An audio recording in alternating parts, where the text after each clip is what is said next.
Selamat pagi, Bu Woro dan juga Bu Aftina, selaku dosen pengampu mata kuliah psikometri. Sebelumnya perkenalkan kami dari kelompok 3 yang beranggotakan saya sendiri Adinda Rahma dengan NIM 230.107.0018. Saya Zahrotul Munawwarah dengan NIM 2301070008. Saya Syalma Rania dengan NIM 230107032. Dan saya Mutiara Presita Maharani Putrian dengan NIM 2301000738. Kami akan mempresentasikan ujian praktik tes psikometri sebagai tugas dari ujian tengah semester mata kuliah psikometri. Oke, selanjutnya boleh langsung share screen.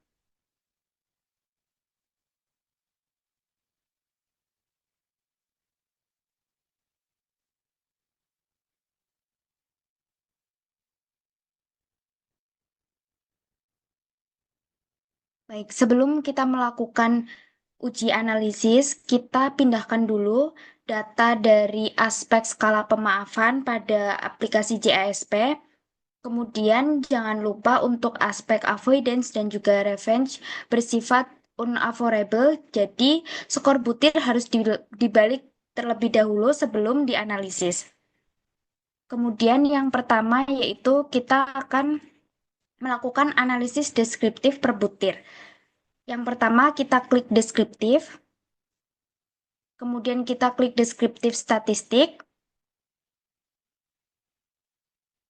Kemudian kita pindahkan seluruh butir pada kolom variabel.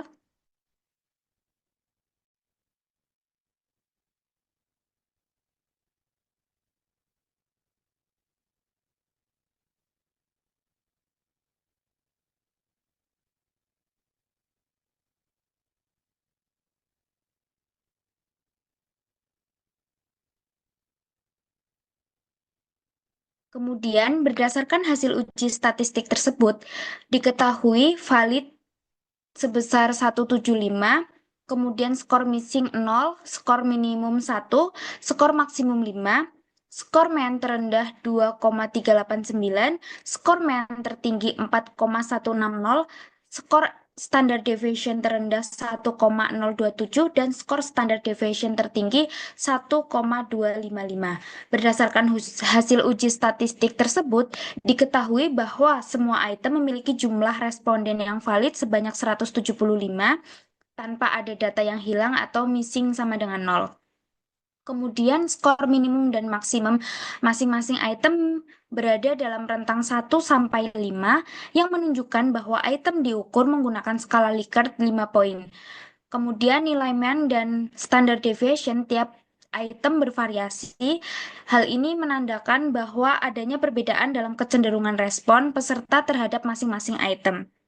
Diketahui nilai mean dari item-item tersebut berada dalam rentang 2,389 sampai 4,160. Item dengan nilai rata-rata tertinggi adalah pada butir 3 aspek revenue dengan mean 4,160 yang menunjukkan bahwa responden cenderung sangat setuju dengan pernyataan dalam item tersebut. Sebaliknya, item dengan rata-rata terendah ada pada aspek avoidance pada butir pertama, yaitu dengan mean sebesar 2,389. Ini menunjukkan kecenderungan persetujuan yang lebih rendah terhadap isi item tersebut. Sementara itu, nilai standard deviation dari item-item tersebut berada dalam rentang 1,027 sampai 1,255 yang menunjukkan bahwa penyebaran atau variasi jawaban responden terhadap item-item tersebut relatif sedang hingga tinggi. Nilai standar deviasi yang tinggi mencerminkan adanya perbedaan pendapat yang lebih besar antar responden terhadap item tertentu. Kemudian kita lanjut ke analisis deskriptif subskala. Nah, untuk analisis deskriptif subskala, sebelumnya kita tambahkan dulu butir avoidance 1 sampai dengan 4. Kita jumlahkan dulu skor totalnya, kemudian kita juga jumlahkan skor total dari butir revenue 1 sampai 4 dan juga benevolence 1 sampai dengan 4. Kemudian kita klik deskriptif statistik. Kemudian kita pindahkan aspek avoidance, revenue, dan juga benevolence kepada kolom variabel.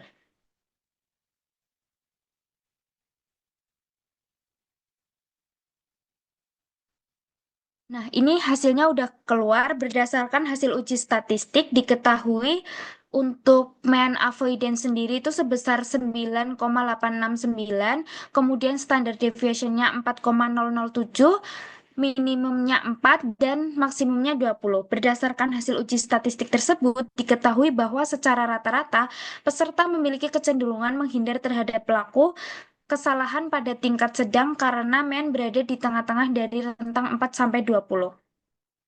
Kemudian untuk subskala revenue yaitu diketahui MEA-nya sebesar 15,503 dan standar deviation-nya 4,007, nilai minimumnya 4, kemudian nilai maksimumnya 20. Berdasarkan hasil uji statistik tersebut diketahui skor rata-rata balas dendam cukup tinggi dibandingkan dua dimensi lainnya. Hal ini menunjukkan bahwa sebagian besar peserta memiliki kecenderungan balas dendam yang relatif lebih tinggi. Kemudian untuk aspek benevolence itu diketahui MEA-nya sebesar 12,571, standar deviation-nya 3,601, skor minimumnya 4, dan skor maksimumnya 20. Berdasarkan hasil uji statistik tersebut, nilai benevolence cukup tinggi juga, namun lebih rendah dibandingkan aspek pada balas dendam atau revenue. Kemudian untuk analisis deskriptif yang skala, kita kembali dulu.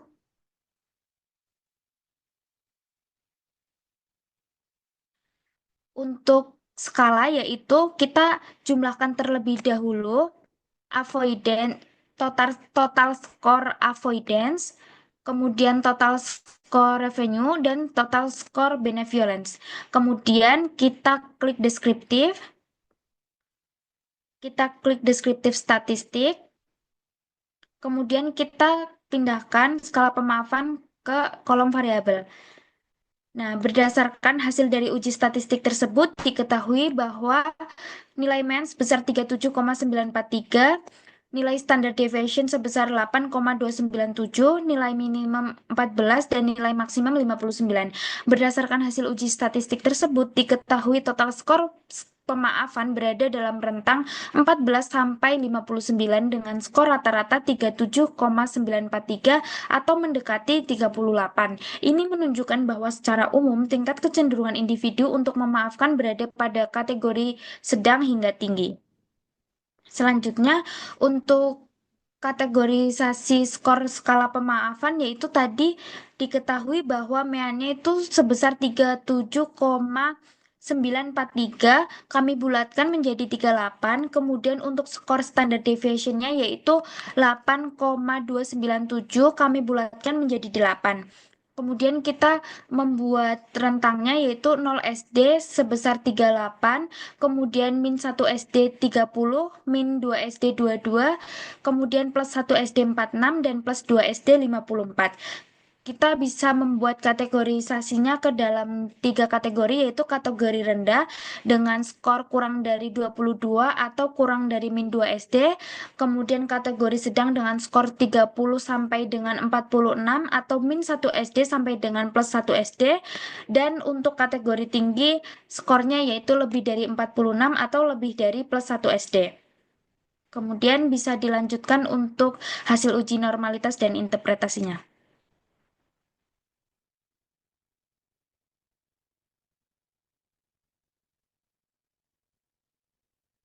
Berikutnya yaitu hasil uji normalitas subskala dan juga uji normalitas skala. Yang pertama yaitu uji normalitas subskala.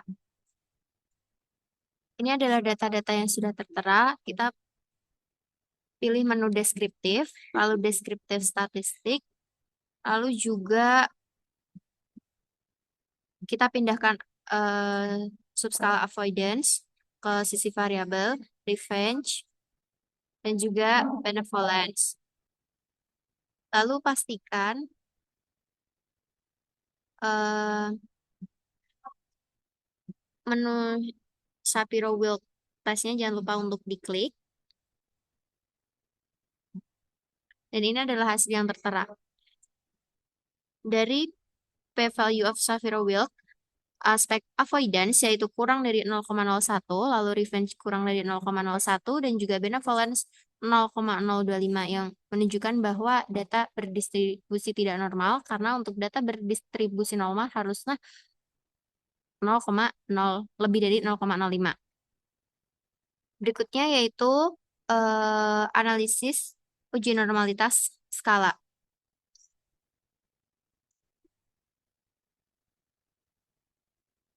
Kita menuju sebentar. Deskriptif, lalu deskriptif statistik, lalu kita pilih pemaafan, dan kita pindahkan variabelnya. Jangan lupa untuk mengklik menu Shapiro-Wilk testnya, dan ini adalah hasilnya. P-value of Shapiro-Wilknya menunjukkan angka 0,498, yang mana ini menunjukkan bahwa data berdistribusi secara normal bila dilihat dari keseluruhan skalanya. Karena ini 0,498. Selanjutnya akan dilanjutkan oleh analisis CFA.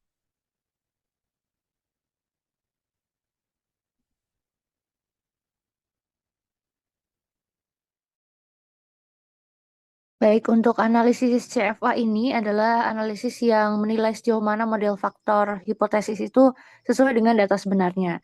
Nah, untuk step-stepnya yang pertama adalah kita klik yang factor, terus kita klik confirmatory factor analysis. Selanjutnya kita masukkan perbutirnya ini ke masing-masing faktor.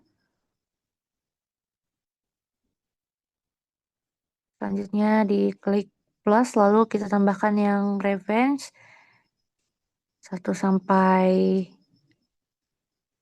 4.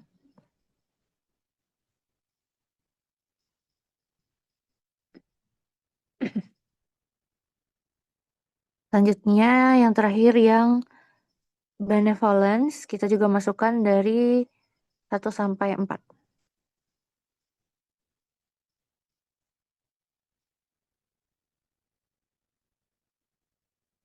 Nah, setelah dimasukkan, kita geser ke bawah.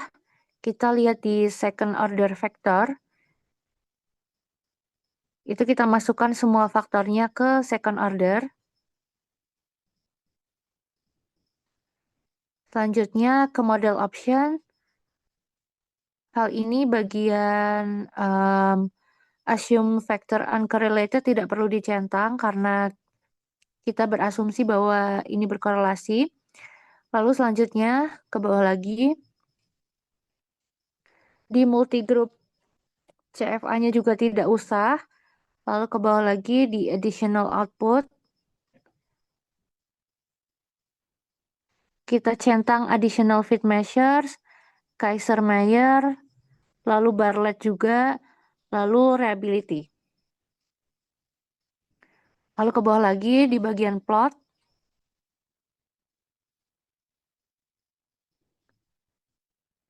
Kita klik lalu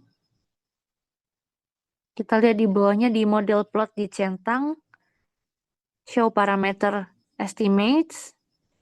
Terus standardize di checklist. Bawahnya show parameter. Lalu rotate plot. Nah, dari sini kita bisa melihat yang pertama yaitu dari chi-square-nya, yaitu kan menunjukkan bahwa 0,001. Artinya adalah karena nilai uji p-value chi-square-nya adalah 0,001, yang dimana itu adalah kurang dari 0,05, maka model fit-nya itu tidak cocok. Namun hal ini tuh dapat dicek lagi dengan memastikan menggunakan cara lain yang ada di bawahnya, nanti menggunakan GFI dan lain sebagainya. Selain itu juga karena jumlah data yang digunakan itu cukup besar, maka hal ini bukan menjadi masalah yang signifikan. Lalu kita cek goodness of fit index-nya.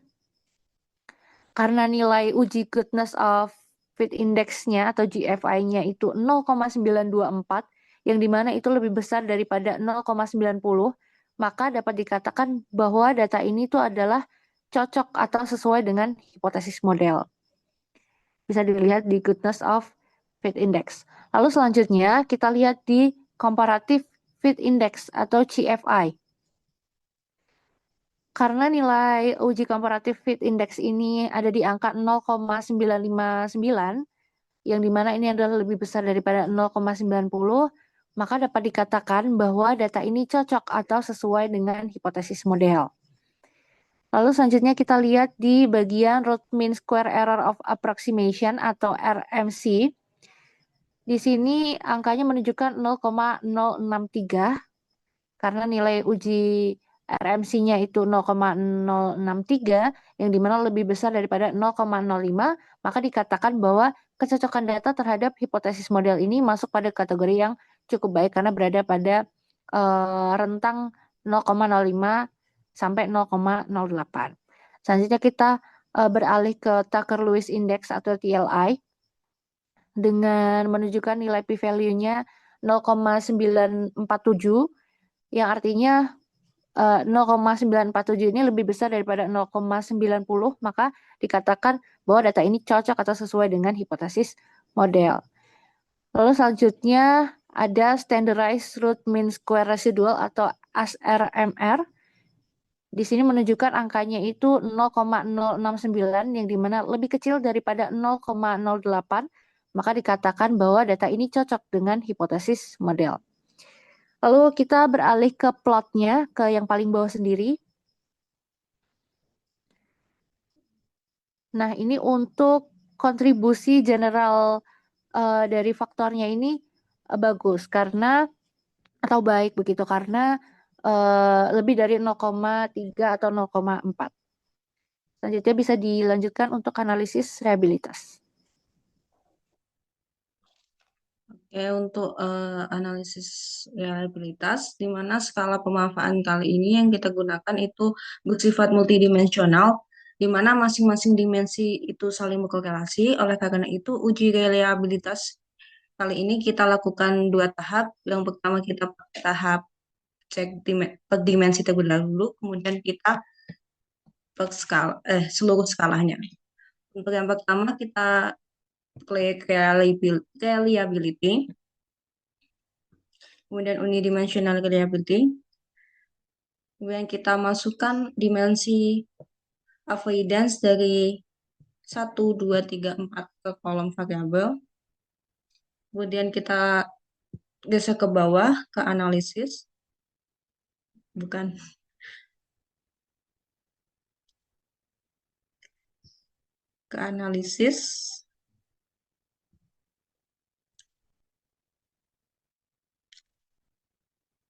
klik untuk koefisien omega, koefisien alfa, kemudian sampingnya juga koefisien omega, koefisien alfa, kemudian item race correlation, min-nya juga, kemudian sampingnya average inter-item correlation, kemudian min, kemudian kita lihat hasilnya.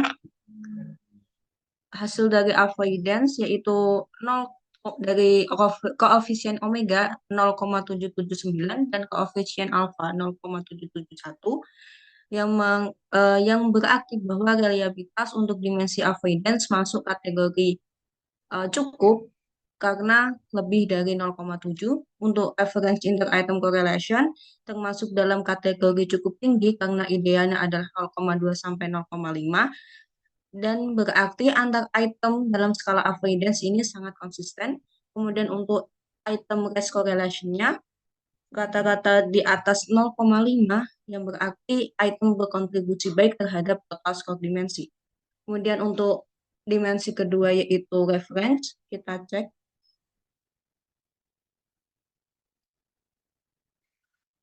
Kita masukkan reference 1, 2, 3, dan 4. Kita lihat hasilnya. Untuk koefisien omega mendapatkan hasil 0,881, kemudian koefisien alfa juga 0,876, di mana keduanya lebih dari 0,8 dan dikategorikan dengan kategori baik atau tinggi.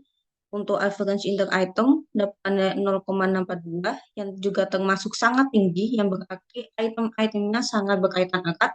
Kemudian untuk item race correlation-nya juga kata-kata di atas 0,5 yang berarti semua item sangat kuat kontribusinya terhadap total score. Kemudian untuk dimensi terakhir yaitu benevolence, kita cek.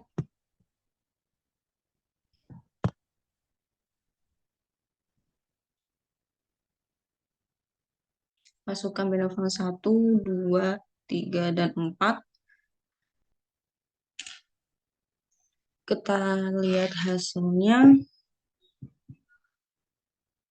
Untuk hasilnya di koefisien omega yaitu 0,810, kemudian koefisien alfa juga 0,801, di mana keduanya lebih dari 0,8 dan dikategorikan tinggi atau baik.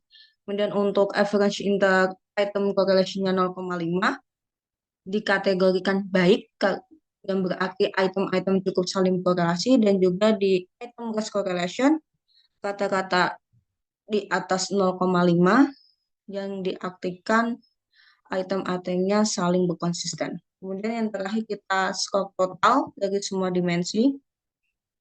Kita masukkan semua butir yang ada dari avoidance 1, 2, 3, 4. Kemudian reference 1, 2, 3, 4. Dan yang terakhir benevolence 1, 2, 3, 4. Dan kita lihat hasilnya. Untuk koefisien omega sebesar 0,813, kemudian koefisien alfa 0,844, di mana kedua nilai tersebut berada di atas angka 0,8, yang mengindikasikan bahwa instrumen memiliki tingkat reliabilitas yang baik atau tinggi. Kemudian untuk average inter-item correlation mendapatkan nilai 0,309 yang berada dalam rentang ideal 0,2 sampai 0,5, sehingga dapat disimpulkan bahwa antar item dalam skala memiliki hubungan yang cukup baik dan tidak terlalu rendah maupun terlalu tinggi, yang menandakan bahwa adanya homogenitas item yang memadai. Kemudian untuk item race correlation-nya, seluruh item berada di atas 0,3 dengan rentang nilai antara 0,367 sampai 0,608. Hal ini menunjukkan bahwa setiap item memiliki kontribusi yang baik terhadap total skor skala pemaafan. Selain itu, apabila salah satu item dihapus, nilai koefisien omega maupun alfa tetap berada di atas 0,8, sehingga tidak terdapat item yang secara signifikan menurunkan reliabilitas instrumen. Kita lanjut ke kesimpulan. Berikutnya yaitu kesimpulan. Skala yang digunakan memiliki reliabilitas data yang baik, tidak ada data yang hilang. Dimensi revenge menunjukkan skor rata-rata tertinggi disusul oleh benevolence dan yang terendah adalah avoidance. Skor total pemaafan menunjukkan bahwa partisipan memiliki kecenderungan yang cukup tinggi untuk memaafkan, meskipun masih terdapat variasi yang cukup besar dengan standar deviasi yaitu 8,297. Meskipun model fit-nya tidak cocok dengan chi-square, namun cocok di indeks lainnya seperti CFI, TLI, dan RMC. Berikutnya yaitu semua subskala dan total skala memiliki koefisien omega dan alfa di atas 0,70 yang menunjukkan realitas yang baik hingga sangat baik. Berikutnya yaitu nilai revenge. Inter-item correlation berada dalam rentang yang ideal, yakni sekitar 0,30 sampai 0,70 yang menunjukkan bahwa item-item dalam masing-masing skala saling berkorelasi namun tidak berkorelasi secara berlebihan.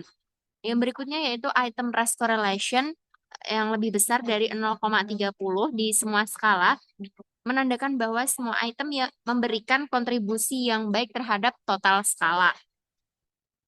Untuk saran atau rekomendasi yang kami berikan berdasarkan analisis pada kali ini adalah yang pertama yaitu avoidance memiliki skor terendah. Hal ini bisa terjadi karena itemnya kurang relevan atau terlalu normatif sehingga perlu adanya evaluasi lanjutan apakah item-item avoidance sudah cukup menggambarkan variasi perilaku menghindar atau perlu diversifikasi lebih lanjut mengenai representasi item. Berikutnya yaitu kita dapat melakukan analisis differential item untuk memastikan bahwa semua skala bekerja setara di berbagai kelompok. Analisis differential item ini dapat dilakukan berdasarkan gender, usia, ataupun latar belakang budaya. Berikutnya yaitu rekomendasi berdasarkan evaluasi struktur faktor lanjutan atau ya, meskipun model tidak cocok secara chi-square, namun dapat kita lihat bahwa cocok di indeks lain seperti CFI, LI, dan RMC. Maka perlu adanya pertimbangan apakah ketiga dimensi itu cukup mewakili konstruksi pemaafan atau perlu dilakukan eksplorasi dimensi tambahan. Lalu rekomendasi yang dapat kami berikan selanjutnya yaitu untuk melakukan perluasan uji coba pada sampel yang lebih luas dan beragam seperti melibatkan lintas konteks dan budaya untuk dapat melihat kestabilan skala. Demikian kesimpulan dan rekomendasi yang kami berikan. Kurang lebihnya kami mohon maaf. Saya kembalikan ke Adinda.